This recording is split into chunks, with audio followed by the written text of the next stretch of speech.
माई जनमत नाम अवलू का विवाह कैलू हो। माई जनमत नाम अवलू का विवाह कैलू हो। दई के बेटिया जनमवा कय अपराध कैलू हो। दई के बेटी जनम कय अपराध कैलू हो। हमरे पापा गरीब हमरे मम्मी गरीब। हमरे पापा गरीब हमरे मम्मी गरीब। मंगी है तिलक से दहेजवा कैसे देबा पापा हो। मंगी है तिलक से दहेजवा कैसे देबा पापा हो। लइके दिया ना सलाई हम जलाई जइबे हो। लइके दिया ना सलाई हम जलाई जइबे हो। यही दहेजवा के खातिर हम फुकाई जइबे हो।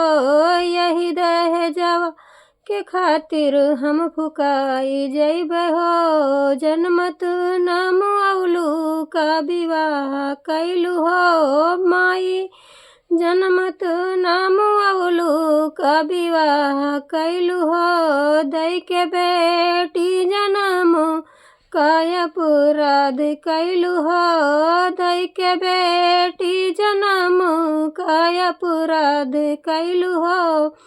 हमरे चाचा गरीब हमारी चाची गरीब। हमरे चाचा गरीब हमरे चाची गरीब। मंगी है तिलक से दहेजवा कैसे देबा चाचा हो। मंगी है तिलक से दहेजवा कैसे देबा चाचा हो। लइके दिया ना सलाई हम जलाई जइबे हो। लइके दिया ना सलाई हम जलाई जइबे हो। यही दहेजवा के खातिर हम फुकाई जइबे हो। यही दहेजवा के खातिर हम फुकाई जइबे हो। माई जनमत नाम अवलू का विवाह कैलू हो। माई जनमत नाम अवलू का विवाह कैलू हो। दई के बिटिया जनम अपराध कैलू हो। दई के बिटिया जनम अपराध कैलू हो।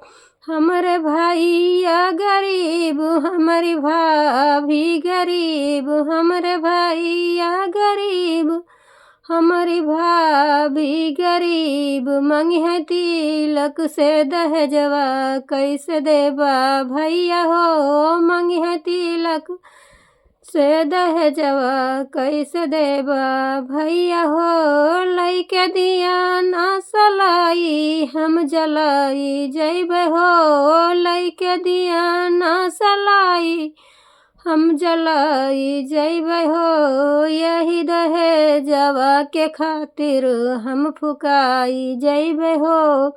यही दहेजवा के खातिर हम फुकाई जइबे हो। माई जनमत नाम अवलू का विवाह कैलू हो। माई जनमत नाम अवलू का विवाह कैलू हो। दई के बिटिया जनम काय अपराध कैलू हो। दई के बिटिया जनम काय अपराध कैलू हो।